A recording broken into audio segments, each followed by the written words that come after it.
Hello everyone. We again came for more questions, multiple choice question for the subject language across the curriculum. हम आपके लिए और questions लेके आए हैं. चलिए शुरू करते हैं दोबारा से. Reading newspaper on daily basis will help student in developing. दैनिक आधार पर अखबार पढ़ने से छात्रों को किस में विकसित करने में मदद मिलती है? रीडिंग स्किल में, राइटिंग स्किल में, लिसनिंग स्किल में या नन ऑफ दीज. तो जो हम रोज अखबार पढ़ते हैं, रीड करते हैं, तो उससे किस चीज़ में हमारी डेवलपमेंट होती है? पढ़ने के कौशल में, लेखन कौशल में, सुनने का कौशल या इनमें से कोई भी नहीं. तो रीडिंग न्यूज़पेपर जैसे कि रीडिंग वर्ड लिखा है तो इससे फर्स्ट जो स्किल है रीडिंग स्किल ही डेवलप होती है. Next is a science teacher will focus on. विज्ञान शिक्षक किस पर ध्यान देगा? साइंस सब्जेक्ट पे, विज्ञान के विषय पे, लैंग्वेज ऑफ द चिल्ड्रन, बच्चों की भाषा पे, ग्रामेटिकल एरर में मतलब व्याकरणिक त्रुटि में, या ऑल ऑफ द अबव. तो एक साइंस का जो टीचर होता है वो सारी चीज़ों का ध्यान देता है. तो all of the above, fourth part is the answer. Next question, who is known as the father of modern linguistic. Father of modern linguistic कौन थे भाषा विज्ञान के रूप में जो पिता माने जाते हैं? Noam Chomsky, John Herbert, William Robinson या साइमन चॉम्स्की. तो इसका आंसर है नॉम चॉम्स्की. ये फादर ऑफ मॉडर्न लिंग्विस्टिक जाने जाते हैं. नेक्स्ट, कंपोनेंट ऑफ करिकुलम क्या होता है? पाठ्यक्रम किसका घटक है? इवैल्यूएशन मूल्यांकन का, ऑब्जेक्टिव्स उद्देश्य का, टीचिंग स्ट्रैटेजी शिक्षण रणनीतियों का या ऑल ऑफ द अबव. तो करिकुलम के जो पाठ्यक्रम का जो घटक होता है, कंपोनेंट होता है, वो ये चारों के चारों होते हैं. All of the above is the correct answer for this question. Next, interactive listening is. परस्पर संवादात्मक सुनना क्या होता है? लिसनिंग एंड रिस्पॉन्डिंग, सुनना और जवाब देना. Listening for mood and tone, मनोदशा और सुर सुनना. Listening of word stress and emphasis, शब्द तनाव और जोर देने के लिए सुनना. या listening for finding out speakers attitude, वक्ता का रवैया पता लगना. तो इंटरैक्टिव लिसनिंग जो होती है वो लिसनिंग एंड रिस्पॉन्डिंग होती है, सुनना और जवाब देना होता है. तो इसका आंसर है first part. Next question, which of the following is an incorrect assumption in language teaching. इनमें से कौन सी भाषा धारणा शिक्षण में गलत है? Learner acquire language by trying to it in real situation, मतलब जो हमारी वास्तविक परिस्थितियाँ होता हैं उसमें अपना उपयोग करना. Learners first language play an important role in learning. शिक्षा छात्रियों की पहली भाषा सीखने में महत्वपूर्ण भूमिका निभाती है. या language teaching should have a focus in a communicative activity. जो हमारी भाषा निरीक्षण में संचारी गतिविधियाँ पर ध्यान दिया जाना चाहिए. भाषा शिक्षण को भाषण के बजाय लेखन को महत्व देना चाहिए. मतलब language teaching should give importance to writing rather than speech.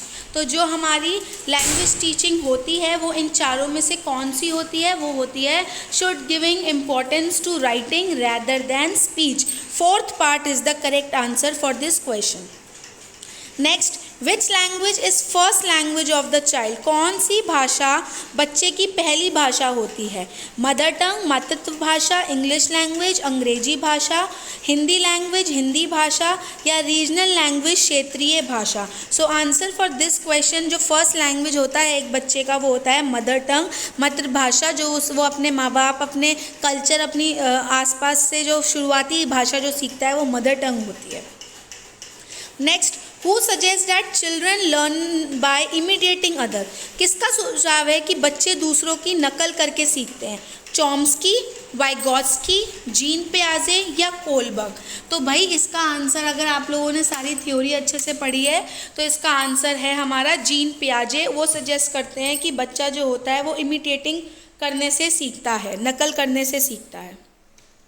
Next, curriculum reflect the culture of. Curriculum पाठ्यक्रम किसकी संस्कृति को दर्शाता है? Society, home, school, area. Society के कल्चर को दर्शाता है.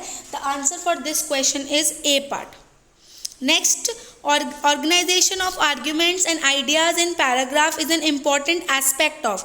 तर्कों का संगठन और पैराग्राफ में जो विचार का महत्वपूर्ण पहलू है वो राइटिंग ऐसे होता है, राइटिंग मेमो होता है, राइटिंग स्टोरी होता है या राइटिंग पर्सनल लेटर्स होता है. व्यक्तिगत पत्र लिखना तो बिल्कुल भी नहीं होता, कहानियाँ लिखना भी नहीं होता, मेमो लिखना भी नहीं होता.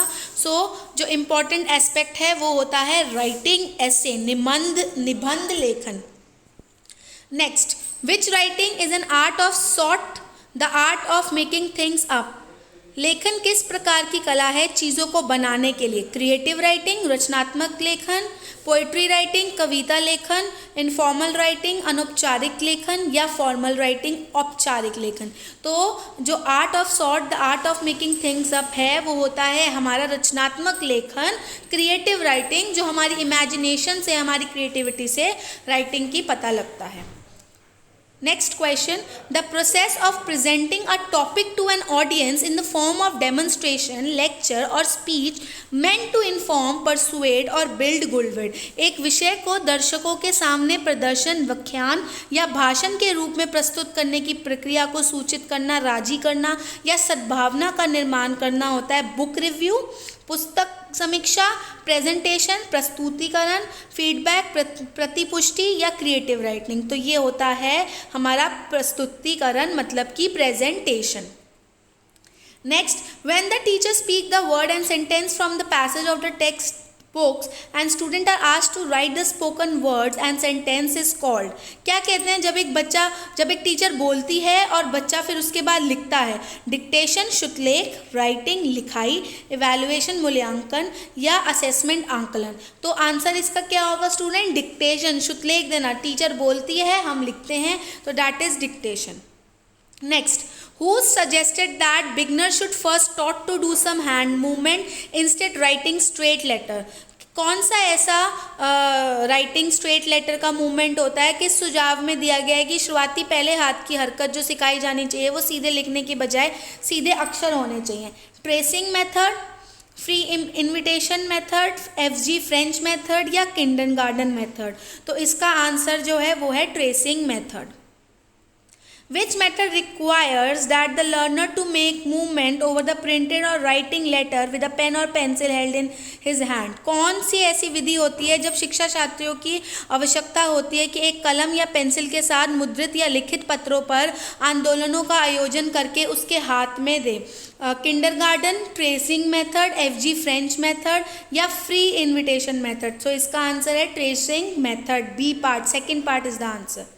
In which of the following method the teacher write the model letter on the BB or notebooks of the student। BB का मतलब होता है black board and pupil copy the model letter। ऐसा कौन सा मेथड है, ट्रेसिंग मेथड है, free invitation method है, FG फ्रेंच मेथड है या नन ऑफ दीज। तो इसका आंसर है free invitation method, second part is the correct answer. Next question, Which of the following is not a method of teaching writing। कौन सा इसमें teaching writing method नहीं होता। Kindergarten, tracing method, free invitation method या none of these. तो इनमें से none of these सही आंसर है क्योंकि ये सारे मेथड टीचिंग राइटिंग के मेथड के अंदर आते हैं।